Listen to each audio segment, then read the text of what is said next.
For fast, cheap, and reliable Madden 21 Ultimate Team coins, make sure you guys go check out my sponsor U4GM Coins. Use code VENM at checkout for 5% off your order. Yo, what's good guys, Venom Fire here back from the video, and today I'm bringing you guys another one of my favorite pass and run defenses in Madden 21.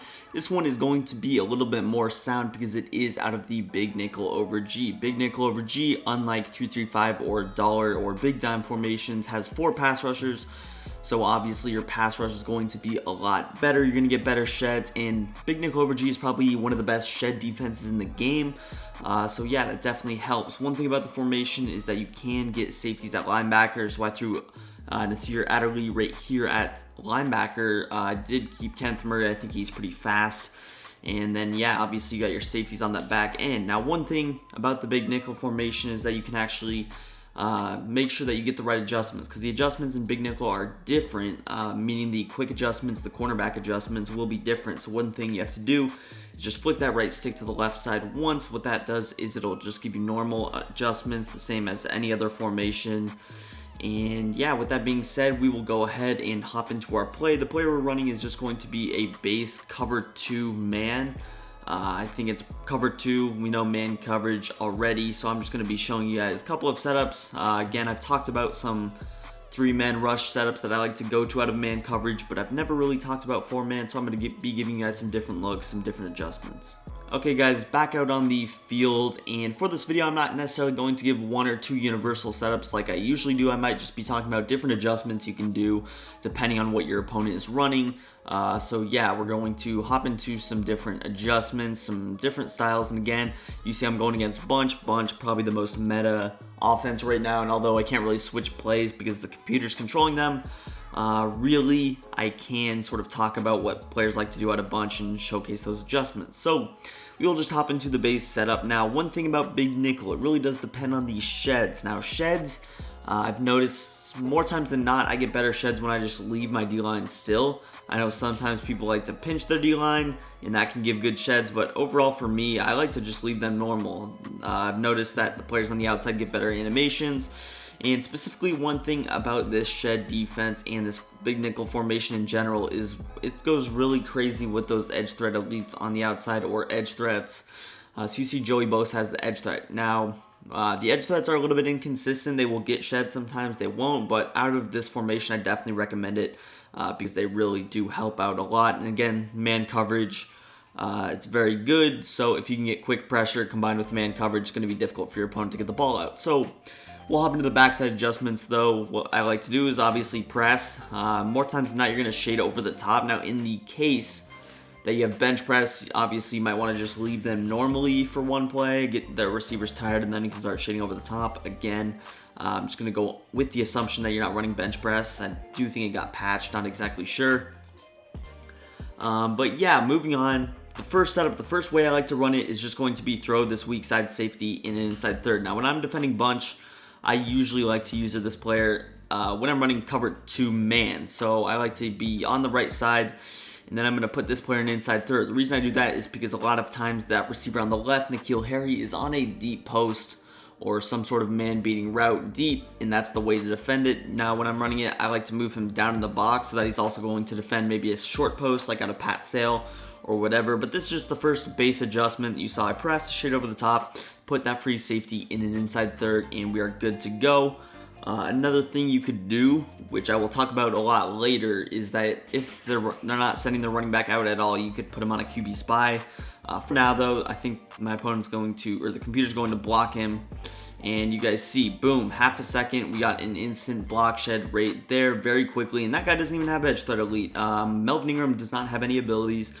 And you saw how he was able to get very quick pressure. This is an animation that you will only really ever get out of a Big Nickel over G. And although Joey Bosa right there did not get the animation that, you know, we want, it's fine because look at Melvin Ingram, just get his little animation. He suctions the tackle into an animation and really just throws him off, prevents Newton from scrambling out. And yeah, now one thing about the man coverage is the player that's manned up on the running back. If he is blocking, then usually he will go ahead and blitz. So he did actually apply a little bit of pressure there on the blitz, which is definitely helpful as well. That's the reason why I said if your opponent was blocking his running back every play, then you might as well go ahead and spy them just to make him a little bit more useful rather than sending him on a blitz.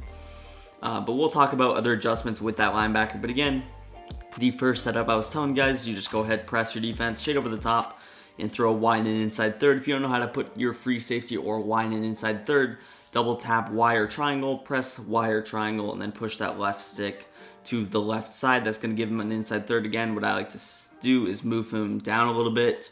Really, he won't get burnt too much. And again, you have all of the other guys on the right side really taking care of flat zones, fast breaking corner routes, don't even really beat man.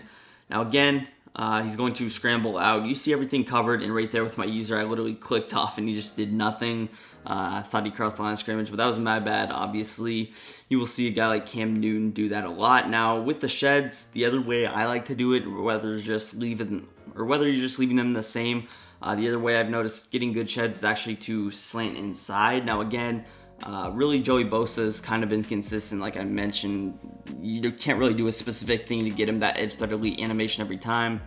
But I've noticed that shading or slanting inside, just leaving him the same, gives me the best odds, I think. With that being said, we will hop into another way to run it. And the other way you can run it, this is another way with the same sort of concept, is you can throw Derwin James here in a curl flat zone. So I'll throw him in a curl flat, and again, I could actually do that with either of these guys. It really does depend on what side your opponent's attacking.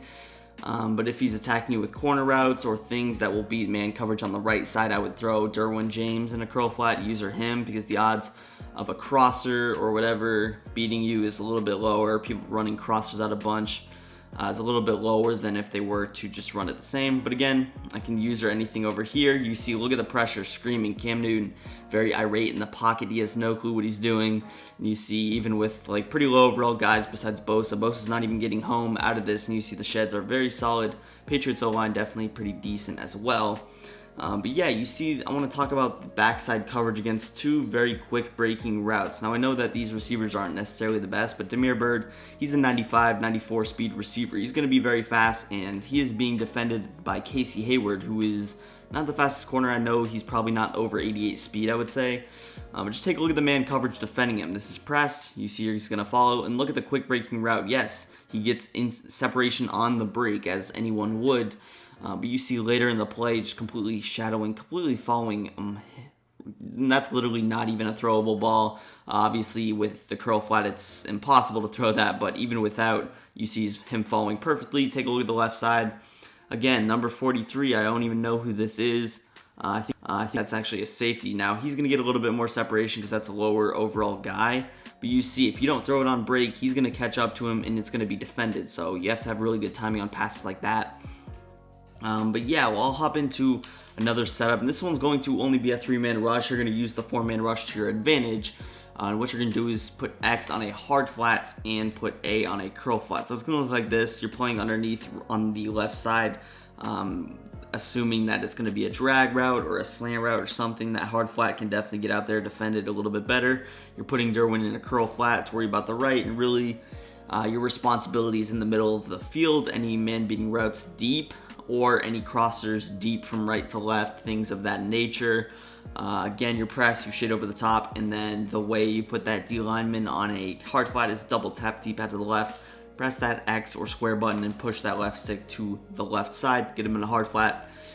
And yeah, we'll snap the ball here. Again, boom, you see everything is covered with your user. You're able to pick that up. And again, I know that the plays are a little bit different, so we'll talk about that in a little, or actually bring it up right now. So out of bunch offset, post routes are very popular this year. And what I mean by that is out of that double post play out of Carolina bunch, mesh post, we all know about mesh post.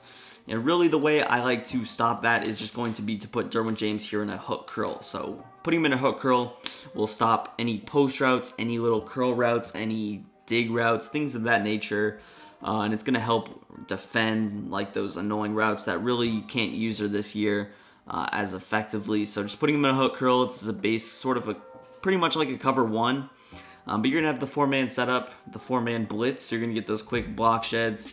Again, you see him able to scramble out, but the coverage behind is absolutely perfect. And yeah, obviously they're blocking the running back every play, which definitely will help with the protection. Usually people online are sending that running back out on a little table or a little halfback under route, whatever the case is. But typically they won't just block them every play. Now the other way I like to run my defense when I put Derwin in a little hook curl is actually to put X in a curl flat. So it's something like this. You still do have 3 men, you have that help on the right side, you have an extra user on that right side, and then you're worrying about anything left. Again, when you don't have an inside third on your field, you got to worry about those deep contested catches or man-beating routes, whatever. And you might want to help out on things like that. But again, you see pretty good coverage. I can rush him, and you see Melvin Ingram's out there. He's in a pretty good spot to defend both anything short and a little bit deeper. And obviously, if you don't have as athletic of a player or whatever, then maybe he's not going to be able to defend. But even a guy like Melvin Ingram is athletic enough to play a flat zone, so that's something nice as well. But again, obviously, if I want to, maybe I could run a defense like this where I put him in the middle third and then I'm actually using anything sort of right here. But the problem with that is if they have like 2 man beaters, maybe a drag from left to right or whatever, or a halfback under route burns you, then you don't really have as many things to do. You have to use your 2 things at once, and that kind of becomes a headache. So I usually advise against that myself. But you see again, although I'm running the exact same play on offense, we're getting very good defensive stops. We're getting very good coverage on the back end, and that will definitely help out. Now, I'm not sure why Joey Bosa is not even getting any pressure right now, but usually, take my word for it, he will usually get pressure. I'm not sure if I'm doing anything wrong or whatever, but obviously you could sort of sit here in just a base coverage, and you see the sheds. These are low overall guys getting very quick pressure. We had talked about that linebacker blitzing when he's manned up with the running back, so again, you could just come out here even against players that quick snap the ball. That's why I think man coverage is so good. It doesn't take really any adjustments, and you can defend those quick snappers or whatever. You see the coverage forcing him to run every single play. So that's pretty much going to do it. I gave you guys a couple of ideas on things you could do. Again, maybe if he's blocking his running back every play, then you go with something like this, and you still can keep your 4-man rush, but you also have a flat zone on the left. You have that hook curl in the middle. And then maybe if I want, I can spy a D lineman like this, whatever the case is. But you can really mix in just a ton of stuff and have a lot of success. You're forcing him to check down. You see we got the curl flat out there and make an easy tackle. So that's pretty much going to do it for the video. If you guys did enjoy, hit that like button, hit that subscribe button if you're new. And yeah, let me know in the comments on future videos you would like to see on defense. And peace. I'm out of here.